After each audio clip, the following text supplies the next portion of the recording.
Now we're moving quickly into legumes. This is just an overhead shot of a little bit of everything from this year, soybeans and common beans, and in the back is some peanuts. Go to the next picture. Okay, these are just some of the varieties that I grew out this year. This is Good Mother Stallard. This is a very, very old pole bean, common bean, used as a soup bean. Go to the next picture.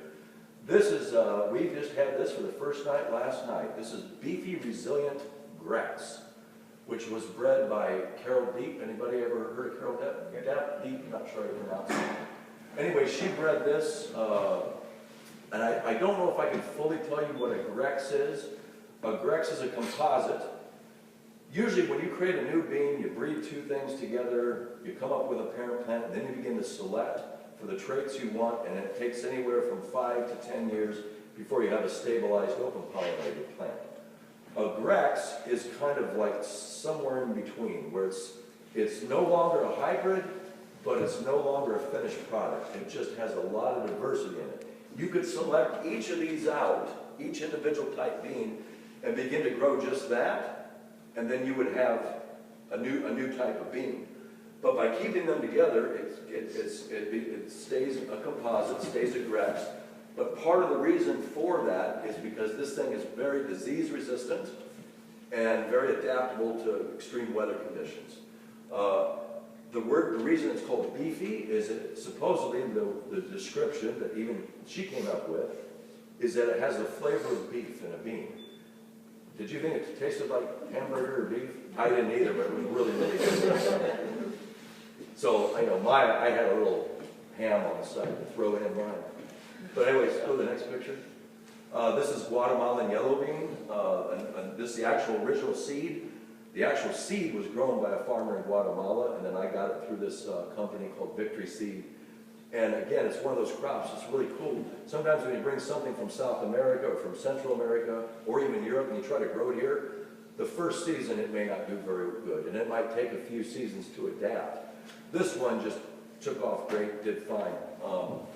And it's just another common drying bean. Next slide. Lots and lots of amazing types of heirloom beans out there, but these are my two favorites. Pinto beans and black turtle beans. They grow really great in our area, and of all the beans I can think of, these are foolproof, you're not going to have too many difficulties growing them, and they're extremely versatile for cooking.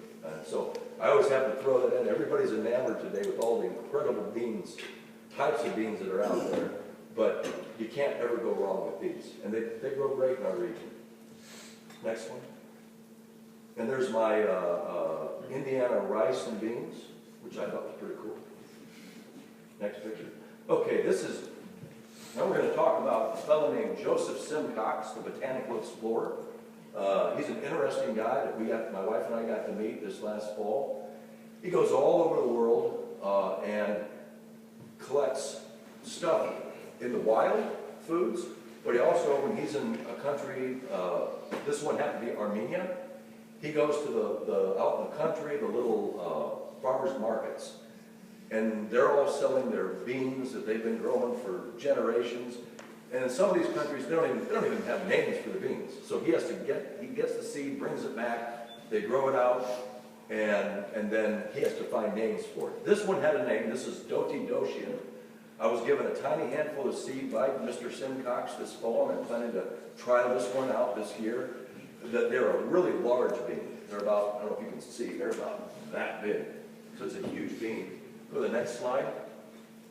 This is another one that he gave me, and this is one from Peru. This is a Nuna bean, and they did not have a name for it, so he gave it, aptly, its working title is malted milk ball, which works. But the nice thing about Nuna beans is they pop. So when you heat them up in oil, they kind of pop like popcorn. Not as big, but it's pretty cool. This one is going to be a trial to see how they'll do here, because is very daylight sensitive. And by that I mean some types of beans and other grains will not begin to flower until the days grow too short, or the days have to get short. In Indiana, when that happens, it starts getting cold, and then the things never get a chance to mature. So trying to adapt from Peru to here, is a challenge, although this seed that I got from Joe that he gave to me was actually grown in Michigan. They got a few beans from it. So this one's already on the process of being adapted to our region. You go to the next picture. Can I? Joe Simcox is going to be up at Ben's seed swap. So if anybody wants to go up. He is there's going to be a seed swap up in Midland, Michigan at the end of February. And I'm considering going if I can to it. To hear Joseph Simcox speak again. And I don't know how to best describe him. He is, I don't like to use words like flamboyant. He's very energetic, very interesting to listen to, and has a huge amount of knowledge, and he does a really great presentation. If you go online and just go to Google and type in Joseph Simcox, he has numerous videos, a lot of different videos, and a lot of different websites. He has a lot of projects going on. This is a bean, one of the first beans I grew. This is the smallest bean I've ever seen in my life, called a mut bean from India. Go to the next picture. That's the size of them. And they grow about this far off the ground. And the pods are about that long. And so my very first year, I had to learn humility, how this seed thing's going to work. Because I, for hours, was picking these little tiny pods and putting them in my sack. Because I was bound to determine I want seed for this sucker. And it was an ordeal. But I learned, I kept telling myself, this must be what it feels like to be, an Indian woman, in India, harvesting her mut beans out in the field for the family meal that night or whatever. But anyways, that's mut bean. Go to the next slide. Is it a common bean? No, it's going to be, and it has this is mung beans. It's in the same family as mung beans. Yeah, I did mung beans this year. I got some decent seed, but it did not like it when it started raining. I began to get a lot of mold issues and discoloration on the beans inside. But again, it's possible. You can grow mung beans here in northern Indiana. Go to the next picture. That is a goa bean, which is a really cool type bean, also known as wing beans. And what's nice about this, and this one is the botanical name, it doesn't even sound like any of the other types. It's not a Phacelia. What's interesting about this is that this is the goa right here. The leaves are edible, okay, it's like spinach. The green pods are eaten as a vegetable. The seeds are ground and made into a flour, and the tubers are eaten like potatoes. It grew really good here, all except it never produced a single bean. But I was able to get some of the tubers to go. That's not everything works, but try and try again. These are a couple of types of runner beans. This is just a common runner bean from England. This is one that Joseph Simcox gave me, and I had to write that name down. That's all the seed I've got. I'm going to try it out this year. It is called Fagiolani di Torriglia. We'll see. Go to the next slide. Lima beans, another type of bean. I've been growing different ones. Go to the next picture. Does anybody here like lima beans? I don't, but I like to grow them. I didn't like them when I was a kid because my mom would serve us these plate with these, and it would sit there and get cold, and it's like, you're not going to leave to eat those cold limas. Anyway, these are the ones I'm going to be growing this year. The ones I did grow, or this coming year, the ones I did grow this year, this is Potawatomi pole bean, Christmas lima bean. This will be a new one. This is Alabama black butter bean. This I grew this year. This is Alabama black-eyed butter bean. This is a Wicks lima bean. This is a really rare one called North Star. We've got these seeds from Joseph Simcox. And this one in the middle is called Calypso, and the seed came from Israel. And that seed was given to me I traded with a lady down in Texas for that. So about four ones I'll be trying. And that is a little closer picture of the North Star. Beautiful looking bean. I mean, sometimes the colors on these beans are amazing. The white butter bean that you said came from Alabama, what was it like to grow that? It grew fine. It grew fine. It was and when the pods came, did they come all at once or were they more? No, it was over a very long period of time. Matter of fact, I finally stopped harvesting, and when I went out to take the trellis down, there was a whole bunch of mature pods. They were past, I couldn't harvest them because they'd been rained on and everything, but the older varieties will just continue to produce and not produce all at once. The term for that is indeterminate versus determinate. Well, the reason why I ask is because this past year for Tolson, I grew some purple hall pink eyes, which African Americans know what they are, but many Caucasians do not. And so, as I look at different seeds, as I talk with different, especially African Americans that came north as part of the Great Migration, I'm trying to figure out things like this because the conversation is different when you show them stuff like this, and they say, "Where do you get stuff like that?" I mean, stuff like a couple conversations I had with 75-year-old people that came north as part of the Great Migration. They looked at me like, "You're a Caucasian growing these. Why?" We're gonna get to some of those here in just a second. The actual cowpeas. Next slide. Potawatomi pole bean. This is like the coolest looking bean. I just love to look at this picture. This is the lima bean I got up at the GJAC seed swap up in Hopkins, Michigan, and it did really well. It's still very rare. The problem with some of them, there's a lot of really neat Native American varieties. The problem with, and you know, it's mostly going to be corn, squashes, and beans.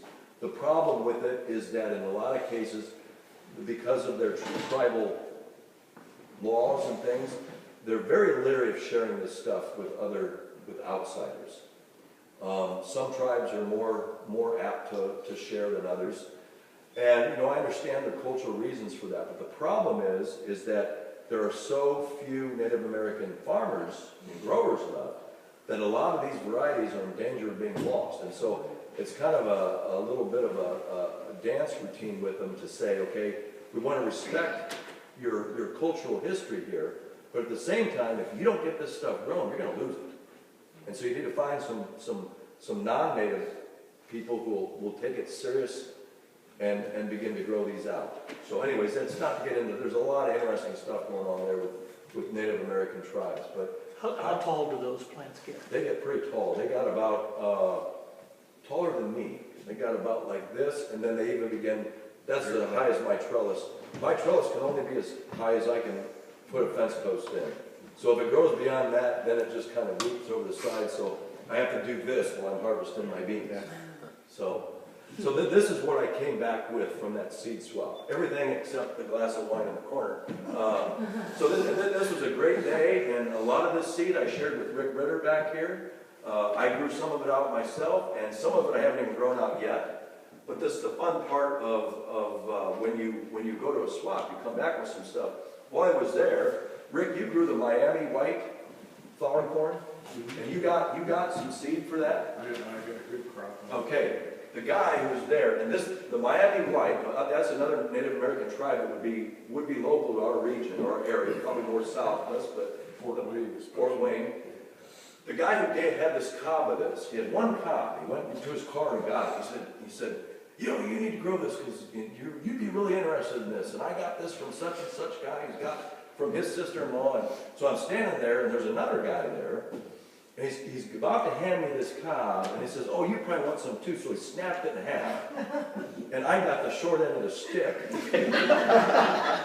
which is this one right here. But I was like, okay, I've got this stuff. I've got it. I've got some. You know, usually you want more than a half of an ear for genetics.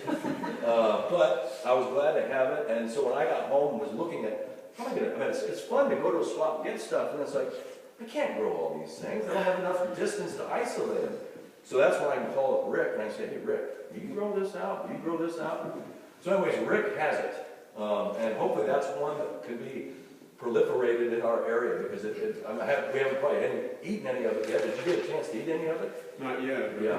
One of the interesting things is I'm also the gardener at the old historic fort in Fort Wayne. And so it's 1790 to 1830 vintage stuff I'm growing. And as the history of the tribe, the Miami tribe will indicate, if you had Miami white flower it was like gold bullion in pioneer days, because, I mean, everybody wanted it. The settlers wanted it, all the natives wanted it. It just makes the best flour that was available in those Well, days. see, that's the first I've heard that, and that's why it's good to have the seed, but you gotta have that history with it sometimes. That's part of my thing is learning what will grow in Indiana, beginning to grow it, selecting seed, and then figuring out what do you do then once you got the crop. I mean, how do you cook this stuff? And is there easy ways to cook it? And you know, what does it make the best of?